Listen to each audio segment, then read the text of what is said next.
ይህ በየሳምንቱ የሚቀርብላችሁ ሴቶች በእስላም ፕሮግራማችን ነው። የሴቶች በእስላም ፕሮግራም ተከታታዮች ሰላም አለይኩም ወራህመቱላሂ ወበረካቱ። ለወራታ ተቋርጦ የነበረው ሴቶች በእስላም ፕሮግራም ነው ዛሬ ተጀመረ።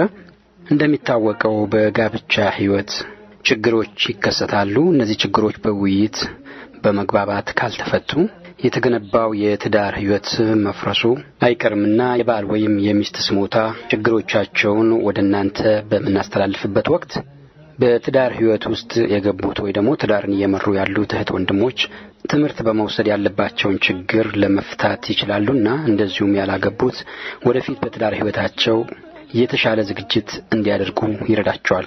እነሆ የዛሬው የባል ስሞታ ይሆናል። ባልም እንዲህ ሲል ስሞታውን ያቀርባል። እፊዋ ሰልበሻደርሽው ሙሚና የተከበርሽው ሰማዊ ክብርሽን አጥተሽ ደምባ ያንቆረቆርሽው ስንቱን ዘመን ላይ ተፈጥረሽ እግር ስር የተረገጥሽው ሚስቴ መልኳና ውበቷ እንዲሁም ባህሪዋ ጥሩ ነው። ለእኔ ከበቂ በላይ ነው። እኔም ወዳታለሁ። ጥሩ የሚባሉ በርካታ ስብዕናዎች አሏት። ነገር ግን ድብቅ ነች።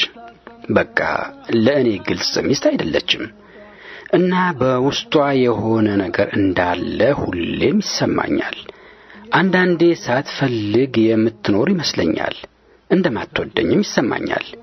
እናም ይህ ድብቅነቷ በጣም ቅሬታ እየፈጠረብኝ ይገኛል። ኢስላም ግልጽነትን በተመለከተ ምን ያለው ነገር አለ? በትዳር ተጣምረው እየኖሩ ድብቅ መሆን እንዴት ይታያል?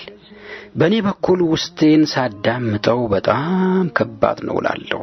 በእናንተ በኩል መላህ ካለ መላህ በሉኝ። ምስኪኑ ወንድማችሁ ነኝ። ላይ ሰማይ አንቺን ተማጽኖ ላንቺ ስልጣን ካገብቼ የነቢን ሸሪዓ ስቼ ካልዘራው ቀለም ረጭቼ ምን ልጠቅም ከእስላሞትቼ።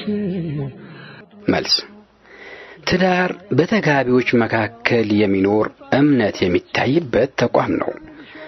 እምነት ደግሞ መተማመንን ይፈጥራል። ትዳር ውስጥ መተማመን ከሌለ የጀርባ አጥንቱ እንደተሰበረ ሰው መቆም ያቅተዋል። ትንሽ ችግር በፍጥነት ይጎዳዋል። መተማመን በሌለበት ቤት ውስጥ ሁሉም ነገር በጥንቃቄና በጥርጣሬ ነው የሚፈጸመው። አለመግባባት በሚፈጠርበት ወቅት ችግሮች ይገዝፋሉ እንጂ ሲቀሉ አይታይም። በእውነቱ ትዳር የተከበረ ነገር ነው።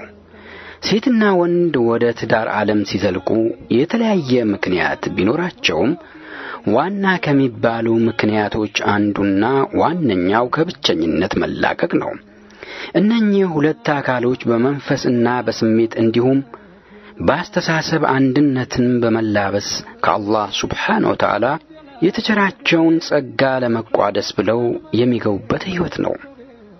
በሌላ አነጋገር የህይወትን ጣዕም የሚያገኙትና ምሉዕነት የሚጎናጸፉበት ህይወት ትዳር መሆኑ ግልጽ ነው።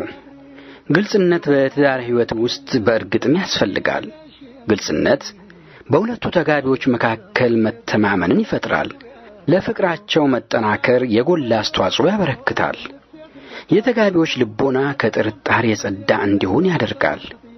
ነቢዩም ሰለላሁ ዐለይሂ ወሰለም በአንድ ሐዲሳቸው አደራችሁ ግልጽነት ይኑራችሁ፣ ግልጽ ሆኑ ሲሉ፣ በተቃራኒው ደግሞ ድብቅነት ተጠንቀቁ ሲሉ ይመክሩናል።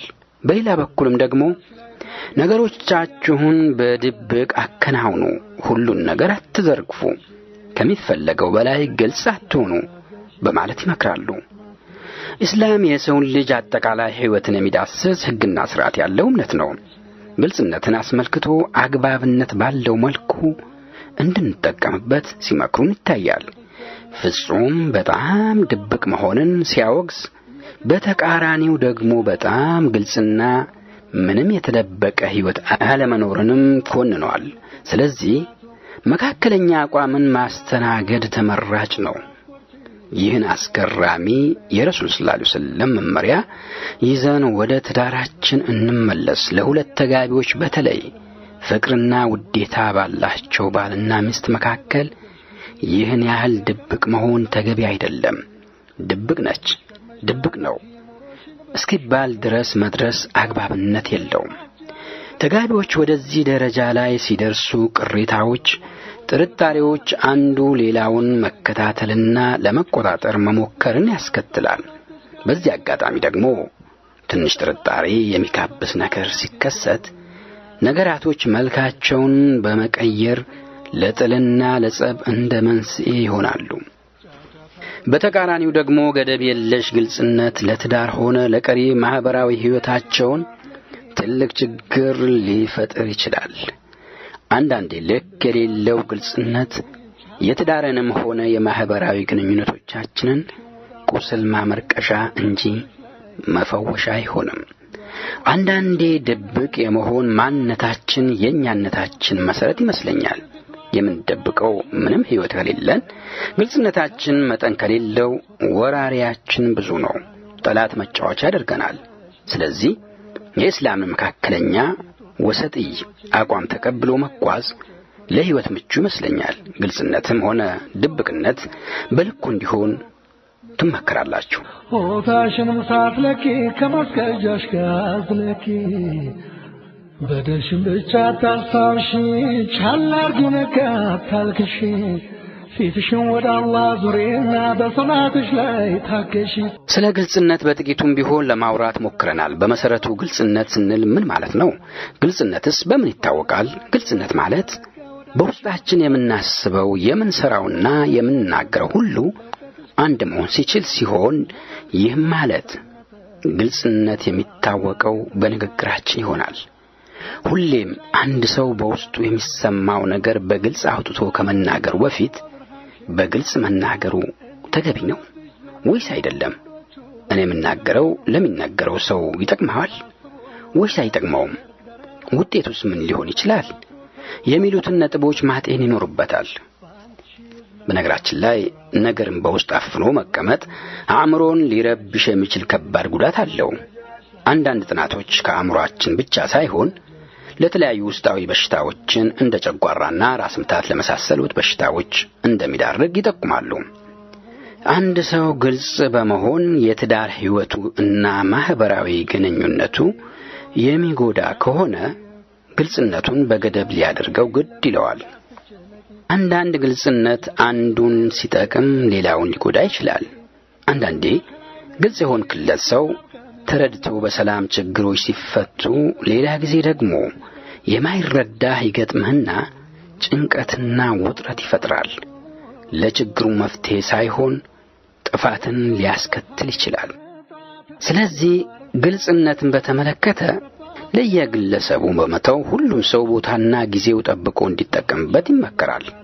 እያንዳንዱ ግለሰብ ግልጽት የቱ ጋር እንደሚጠቅመውና እንደሚጎዳቸው በማጤን ለሚነገረው ሰውና ለአእምሮአቸው የሚሰጣቸውን ሰላም ግምት ውስጥ አስገብቶ ግልጽ መሆን ይኖርባቸዋል።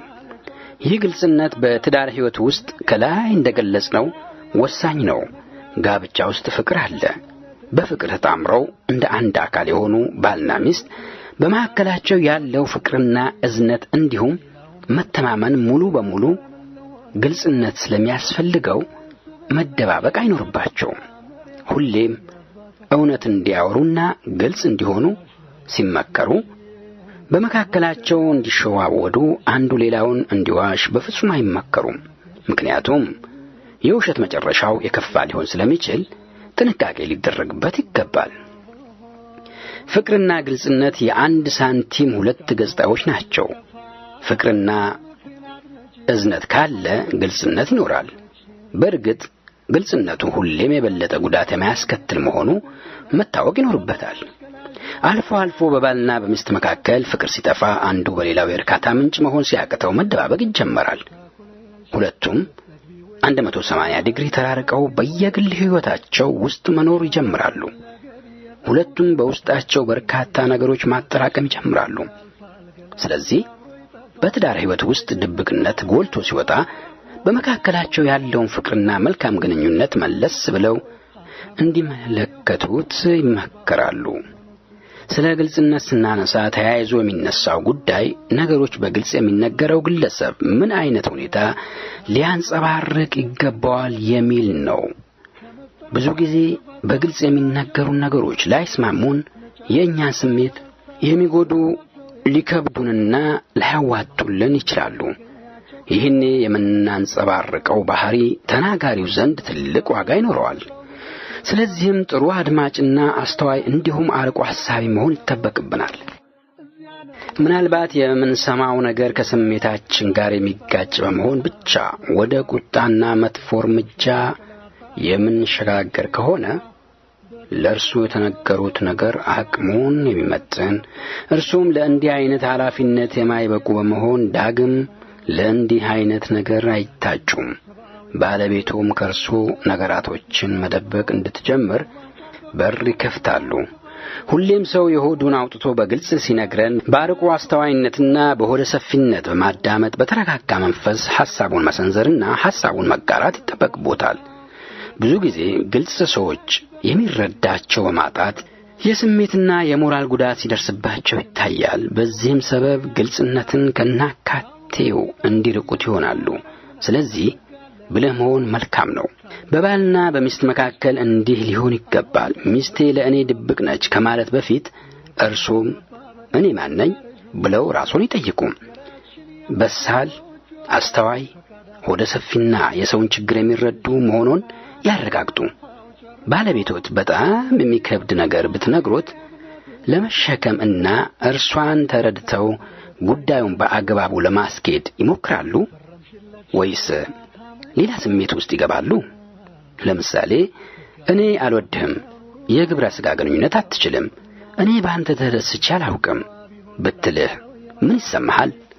ሐሳቧን በደንብ አድምጠህ የራስህን ውስጣዊ ግፊት ተቋቁመህ በተረጋጋ መንፈስ ተወያይተህ ለመፍትሄ ትንቀሳቀሳለህ ወይስ ራስህን ዋጋ እንደሌለህ ሰው ቆጥረህ ወዲያው ወደ ፍቺና ሌላ መጥፎ እርምጃ ትሮጣለህ?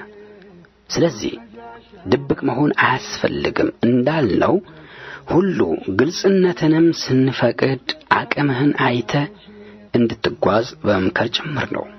በተለይ ሴቶች ወይም ሚስቶች ብዙ ጊዜ ባለቤቶቻቸው ስለማይረዷቸው ከተናገሩ ችግር ሊፈጠር ይችላል ብለው ስለሚሰጉ ድብቅነትን ይመርጣሉ። ለዚህም የሚያበቃቸው የባሎች ባህሪ በመሆን ብዙም አይፈረድባቸውም። ይህን ስንል ግን ድብቅነትን ማበረታታት ፈልገን አይደለም።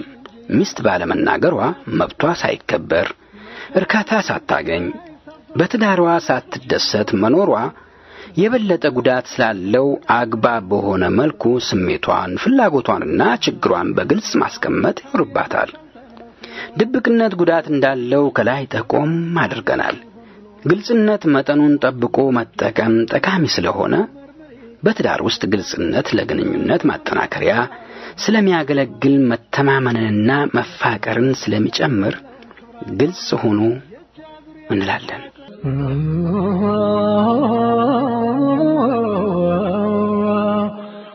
ወዳይ ደፋይ ሰጣ ትግልሽ ማርሳይታ ላረባስ የታቶች ለተዳርታትሽን ስጪ ባህሪሻይ መችላለንጋ ወዳይ ደፋይ ዘርጋ እቴዋን የመከርኩሽ ባይናቸው አይተው ሊለኩሽ ሳክካሽ ያንበረክኩሽ ተከብረሽ ዘንተሽ ማደሪያ ዕውቀት ያዥ ለመከበሪያ። መልካም ትዳር ይሁንላችሁ። ለዛሬ አበቃን። በሚቀጥለው ሳምንት በሌላ ፕሮግራም እስከምንገናኝ ቸር ሰንብቱ። ወሰላም አለይኩም ወራህመቱላሂ ወበረካቱ።